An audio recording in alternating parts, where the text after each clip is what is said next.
Hello football lovers, so far, here are the drawing results for this year's World Cup group stage. There are some groups that are tough, some are least tough, and some with reunions. Before I start, I would like to ask for an opinion regarding on the groups that were drawn. Well, feel free to write the opinions on the comment below, and now let's begin with the very first group. The first group that I'd like to discuss is Group A. This group consists of host nation Qatar, who will be playing in their very first World Cup, Ecuador, African Cup nation winner Senegal, and one of European giants Netherlands.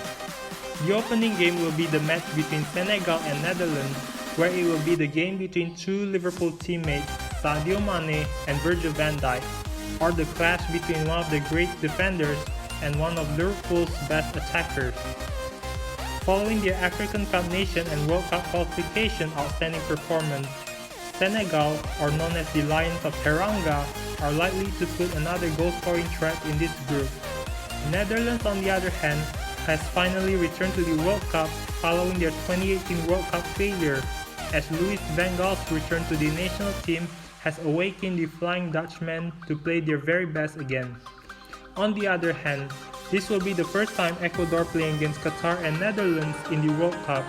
Previously, Ecuador has met these two teams in friendly games where they suffered a 4-3 defeat to Qatar and played out a 1-1 draw against Holland.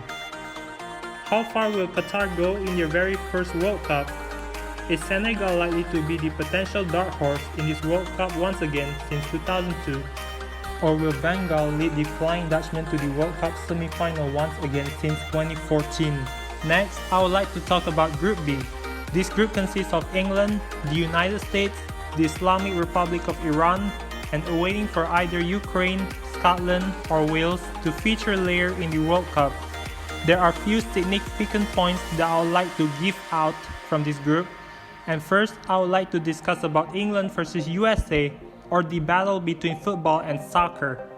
The last time these two teams met was in the 2010 World Cup group stage, where Steven Gerrard gave an early lead for England until England goalkeeper Robert Green committed a blunder that gave the Americans an equalizer following Clint Dempsey's shot. Thus, it ended with a 1-1 draw. Aside from that, the US will face Iran again since the 1998 World Cup group stage, where the game was once known as the most politically charged game in the World Cup history. However, it turned out to be more of a peaceful game after the Americans gave the Iranians a white rose, which resembles the sign of peace. Thus, Iran managed to claim an emotional 2-1 victory over the Americans, and Estili's goal celebration became one of World Cup's iconic celebrations. The main conclusions are, will football come home this year back to England? And will the US be able to achieve bigger with newer generations this year? For Group C, it consists of one of World Cup favorites Argentina, World Cup potential underdog Mexico, Lewandowski's Poland, as well as one of Asian giants Saudi Arabia. The opening game for this group will be between Argentina and Saudi Arabia, and the last time these two teams met was back in a 2011 friendly game at Riyadh, where it ended with a goalless draw. On the other hand, Mexico will face Argentina in the group stage since 1930. In their previous meetings, Argentina managed to defeat Mexico twice in the round of 16, both in 2006 and 2010. Thus, this Argentine game will be Mexico's toughest match.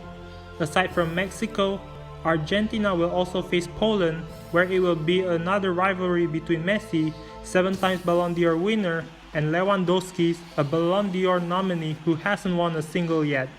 This will be their very first meeting in the World Cup after playing against each other in the Champions League.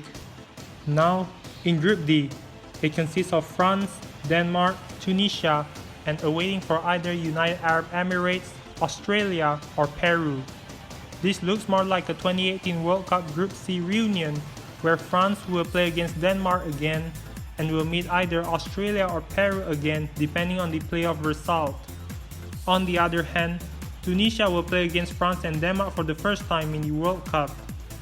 During the 2018 World Cup, France was held to a goalless draw with Denmark and eventually advanced to the knockout stage, thus ended the campaign as world champion for the second time.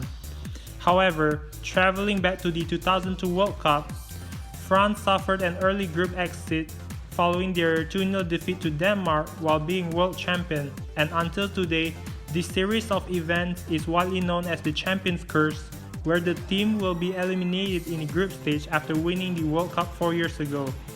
The big question is, will France suffer another Champions Curse in this World Cup, or will Les Blues be able to stay alive and go to the knockout stage? Next, this group is considered the group of death of the 2022 World Cup, as it consists of 2 European giants, Germany and Spain, as well as one of Asian giants from the Far East, Japan. Moreover, Costa Rica will also be in this group if they manage to win over New Zealand later in the playoff. Speaking of Spain versus Germany, the last time these two teams met in the World Cup was back to the 2010 World Cup semi-final, where Carlos Puyol scored a winning goal with a strong header that eventually brought Spain to the final and their first World Cup title. While in their very last meeting, Spain crushed Germany with 6 goals in the Nations League. Following Euro 2020 and the end of Joachim Löw's era, the arrival of Hansi Flick has been the most significant factor in leading their Panzer back to their winning ways again, and a strong style of gegenpress that has been the main key in German football. Thus, Germany is seeking for their resurgence in Qatar with new generations after their 2018 World Cup disappointment. On the other hand, in Spain's perspective, Luis Enrique has revived La Roja to their very best again by introducing new talented younger prospects like Ferran Torres, Pedri, Ansu Fati, and Dani Olmo, who have been outstanding in this season, as well as ensuring a strong defense line with the presence of Aymeric Laporte, Pau Torres, and veteran Jordi Alba. It will be very exciting to see Spain with new generation like Pedri, who has an exceptional dribbling skill, thus a hardworking youth with good playing style like former player Andres Iniesta. Japan, on the other hand, has performed well during the qualifications, but still haven't been able to go beyond the round of 16 in their previous World Cups. This group seems to be very challenging for the Samurai Blue, but the presence of experienced players and some talented youths will ensure that Japan can keep up with 2 former world champions. In addition, the presence of Takumi Minamino remains the main key for Japan to fight against their toughest opposition, but still need more playtime as he hasn't been the chosen one for Liverpool's attacking line. In conclusion, will both Spain and Germany remain the dominant ones, or will Los Ticos repeat their 2014 fairy tale campaign once again, or will Japan become one of the surprising underdogs this year? Coming up next is Group F. This group consists of World Cup favorite Belgium, 2018 runner-up Croatia, Morocco, and Canada is back in the World Cup again after 36 years. After being third place in the 2018 World Cup campaign, Belgium, also known as the Red Devils, are looking forward to become one of the contenders to win this World Cup, and the presence of Belgium's golden generation means that they are still hungry for more major trophies and most importantly the World Cup. On the other hand, Real Madrid midfielder Luka Modric will lead Croatia once again, and this year will be his 4th World Cup throughout his career. Their 2018 World Cup campaign was nearly as successful, as they were dark horses that defeated Argentina in the group stage, knocked the host nation Russia out of the quarterfinals, and cancelled out England's World Cup dream in the semi-final. However, they had to suffer a 4-2 defeat to eventual champion France in the final. On the other hand, Morocco, led by star player Hakimi, will play in this World Cup after failing to go through the knockout stage in 2018, and Canada is participating in their 2nd World Cup after 36 years. This time, Canada is prepared to be a potential dark horse after surprisingly became the first CONCACAF nation to qualify to the World Cup, and the presence of promising younger prospects like Alphonso Davies, Jonathan David, and Salarin is the main factor behind the growth of Canadian football. This will be the 2nd time Belgium faced Morocco in the World Cup since 1994 World Cup, and Belgium will face Croatia for the first time in the World Cup tournament, as these two teams have met previously in the friendly game. Will Belgium and Croatia go through the knockout stage, or can either Morocco or Canada make a surprising victory in this group?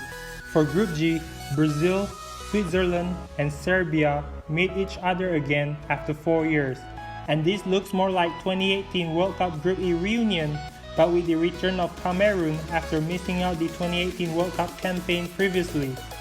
The opening game of the group will be Brazil facing Serbia again since the 2018 last game of Group A, where Brazil claimed a 2-0 victory over the Serbs. Aside from that, Brazil will also face Switzerland for their second game, and the last time it ended with only a 1-1 draw. For the last game of the group, Switzerland will meet Serbia again. The last time these two teams met sparked a controversy back in the 2018 World Cup when both Swiss players Xherdan Shaqiri and Granit Xhaka celebrated their goals with the double eagle hand gesture that angered the Serbians due to the political tension between Serbia and Albania. On the other hand, Brazil will face Cameroon, and the last time these two teams met was back in 2014 World Cup group stage when Brazil, as the host nation, took the 4-1 lead over Cameroon. The big question is, will Brazil, as favorite, be able to win their 6th World Cup title after 20 years? Last but not the least is Group H. This group will be filled with plenty of reunions as they've played against each other in the past.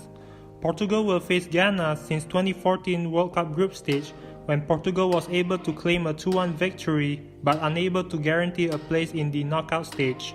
While Uruguay will face South Korea again since the 2010 World Cup round of 16 when Luis Suarez scored a brace against South Korea. Portugal will meet Uruguay again since the 2018 World Cup when Cavani scored a brace in the round of 16 that ruined Portugal's World Cup dream.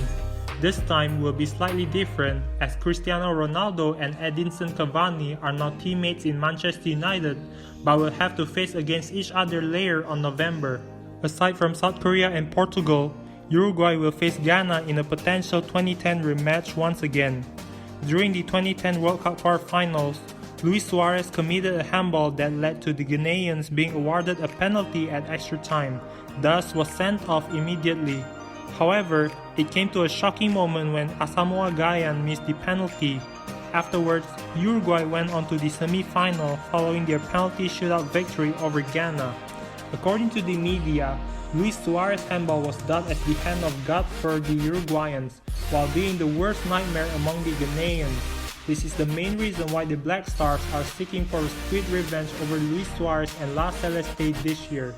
The last game in the group stage will be South Korea facing Portugal in a 2002 World Cup rematch, where it will not only be the clash between Cristiano Ronaldo and Heung-min Son, but Ronaldo will also face against the side led by Paulo Bento, who was Portugal's head coach during the 2014 World Cup. Back in 2002, these two teams met in a group stage where Portugal suffered a 1-0 shocking defeat to the Taegu Warriors following Park Ji-sung's goal.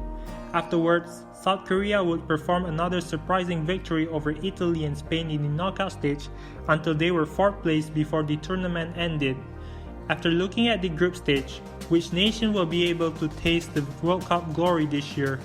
Thank you for watching my video, and don't forget to like and subscribe onto my YouTube channel.